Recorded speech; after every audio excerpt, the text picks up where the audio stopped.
का आपका इंतजार कर रहे हैं जेकेपीएससी के एस्पिरेंट्स, वो चाहते हैं कि उन्हें एज रिलैक्सेशन मिलना चाहिए। ये देखो सचिन आ गया, देखिए, ये बिल्कुल तरस नहीं रहे हैं। मैं इनको सुबह शाम बिल्कुल मिलता बाहर हूँ, खड़े हैं कब मैं से। इनके इनके साथ हूँ और हम्म, इनके इश्यूज को हमने हम्म, एलजी साहब के साथ टेकअप किया हुआ है। हम्म।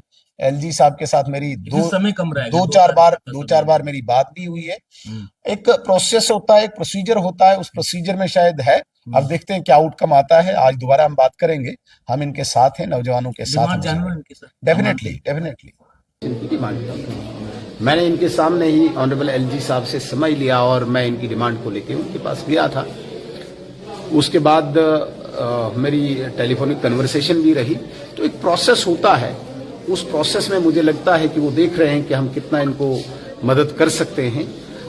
2 दिन मैं इसको फॉलोअप नहीं कर पाया। आज डेफिनेटली ये लोग फिर आए हैं, मैं एलजी साहब से फिर इस इश्यू को उठाऊंगा। और आज हमारे यहाँ पे अधिकारी भी आए हुए हैं, तरुण चुग जी भी, उनकी नॉलेज में भी लाऊंगा, उनसे भी फोन करवा के जितना हो सके हम इनकी मदद करेंगे। और मैं कोशिश भी कर रहा हूं जो इनके नॉलेज में है। हाँ, आज शाम तक मैं कोशिश करूंगा कि कुछ न कुछ आउटकम आए या 1-2 दिन में कोई न कोई आउटकम आए, ताकि इनको भी क्लैरिटी हो जाए कि हमें क्या मिलेगा, नहीं मिलेगा, कितना रिलैक्सेशन मिलेगी। लेकिन डेफिनेटली मैं एक बात स्पष्ट करना चाहता हूं कि ये फाइल इनकी प्रोसेस में है। एलजी साहब खुद कह रहे थे कि मैंने विभाग को बोला, डिपार्टमेंट को बोला है कि इस पे एक्सरसाइज करके मुझे बताइए हम इनकी कितनी मदद कर सकते हैं। डॉक्टर बी आर अम्बेडकर पर गृह मंत्री अमित शाह जी के दिए गए बयान के बाद कांग्रेस लगातार प्रदर्शन कर रही है और ये मांग कर रही है कि गृह मंत्री अमित शाह जो हैं वो इस्तीफा दें। उसी पर बातचीत करने के लिए मेरे साथ भारतीय जनता पार्टी के सीनियर लीडर सुनील शर्मा जी समय मेरे साथ हैं। सुनील जी, लगातार कांग्रेस ये मांग कर रही है गृह मंत्री अमित शाह जी इस्तीफा दें क्योंकि उन्होंने बी आर अम्बेडकर जी का अपमान किया है। देखिए, मैंने पहले कहा, पार्टी की जो हमारी विचारधारा है, जिस प्रकार से पार्टी ने हमेशा बाबा साहब डॉक्टर भीमराव अंबेडकर का आदर सत्कार किया है, सम्मान किया है। कहीं पे भी भारतीय जनता पार्टी का कोई छोटा कार्यकर्ता हो या हमारे देश के गृह मंत्री हो, किसी भी प्रकार का मन में कोई इस प्रकार की इंटेंशन नहीं है। जो वक्तव्य आदरणीय गृह मंत्री जी ने सदन में दिया, पार्लियामेंट में दिया, उसका एक छोटा सा अंश, एक छोटा सा पार्ट काट करके किस संदर्भ में था वो भी नहीं दर्शाता है, और छोटा सा पार्ट काट करके जनता को गुमराह करना चाहती है। दरअसल कांग्रेस के पास इस वक्त कोई एजेंडा नहीं है, कोई मुद्दा नहीं है, कोई अट्रैक्शन नहीं है, कोई फोकस नहीं है। इसलिए इस प्रकार का सेंसिटिव, संवेदनशील एक इश्यू उठाकर और जनता को गुमराह करके अपनी तरफ वो अट्रैक्ट करना चाहती है। ये यहां पे भी फेल होंगे। लगातार जिस प्रकार से लोग इनको रिजेक्ट करते आ रहे हैं, चाहे पार्लियामेंट में, चाहे असेंबलीज में, अभी रिसेंट जो महाराष्ट्र में इनको हार देखनी पड़ी है, वजह यही है कि कांग्रेस इस प्रकार का षड्यंत्र रच रही है। तो क्या लगता है कि मीडिया में रहने के लिए 5 दिन लगातार प्रदर्शन हो रहे हैं पूरे देश भर में? डेफिनेटली, देखिए, जब कोई इनकी सुन नहीं रहा है, ग्राउंड पे नहीं सुन रहा, पार्लियामेंट में नहीं सुन रहा, मीडिया में नहीं सुन रहा, तो अब तो ये हाथापाई पे भी आए।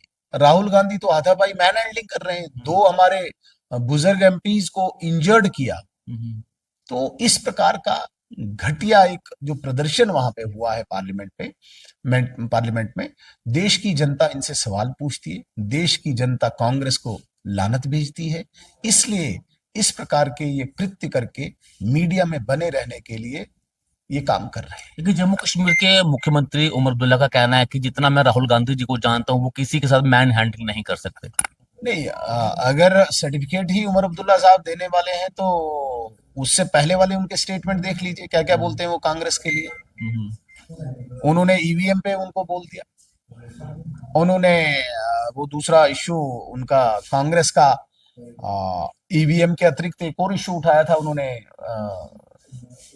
एक और इश्यू उन्होंने उठाया, मैं अभी भूल गया। लगातार वो स्टेटमेंट दी।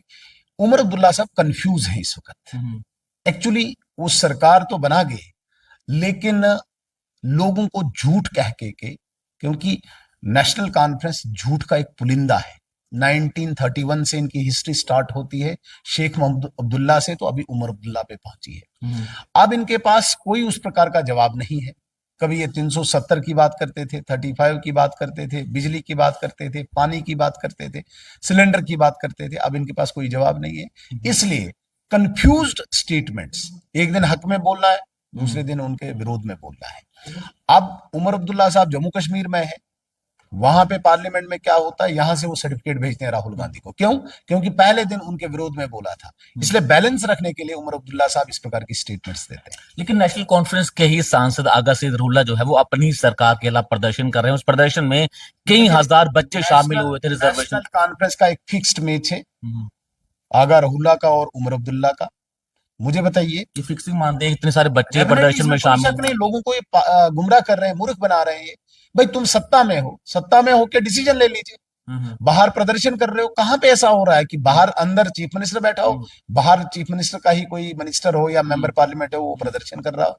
भाई तुम वैसे हो तो अंदर जाके बात कर लीजिए, पहले बात कर लीजिए। प्रदर्शन की क्या नौबत आई? क्या आपकी नहीं बनती है? आप पहले स्पष्ट कीजिए। आगा रहुल्ला की नेशनल कॉन्फ्रेंस अलग है, उमर अब्दुल्ला की नेशनल कॉन्फ्रेंस अलग है, ये स्पष्ट करे। अगर ये एक ही पार्टी है फिर इनको गेट के बाहर और गेट के अंदर रहने की क्या आवश्यकता पड़ती है? अगर ये दोनों अलग अलग पार्टी है तो फिर आइए, आप बाहर आइए। आगा रहुल्ला साहब, ये लोग समझते हैं, ये जम्मू कश्मीर की जनता जानती है आपकी क्या फिक्सिंग है।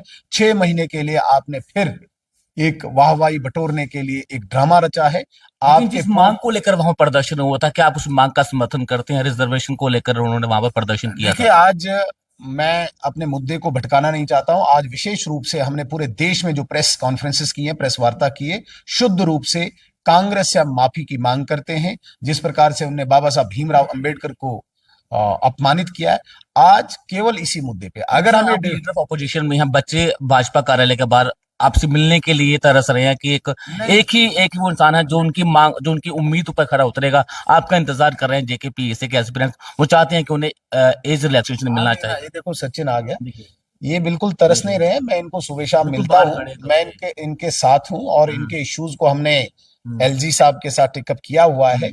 एलजी साहब के साथ मेरी दो चार बार मेरी बात भी हुई है। एक प्रोसेस होता है, एक प्रोसीजर होता है, उस प्रोसीजर में शायद है। अब देखते हैं क्या आउटकम आता है। आज दोबारा हम बात करेंगे, हम इनके साथ हैं, नौजवानों के साथ। डेफिनेटली बहुत बहुत शुक्रिया सुनील से बातचीत करने के लिए। तो साथ उसे कांग्रेस जिस तरह से प्रदर्शन कर रही है भीमराव अम्बेडकर के बयान को लेकर और ये मांग कर रही है गृह मंत्री अमित शाह इस्तीफा, लेकिन जो जम्मू कश्मीर की मुख्य मांग है, जो जम्मू कश्मीर के जो बच्चे हैं, जेकेपीएससी जो एस्पिरेंट्स हैं, वो लगातार ये मांग कर रहे हैं कि उन्हें एज रिलैक्सेशन जो है वो मिलना चाहिए। नमस्कार।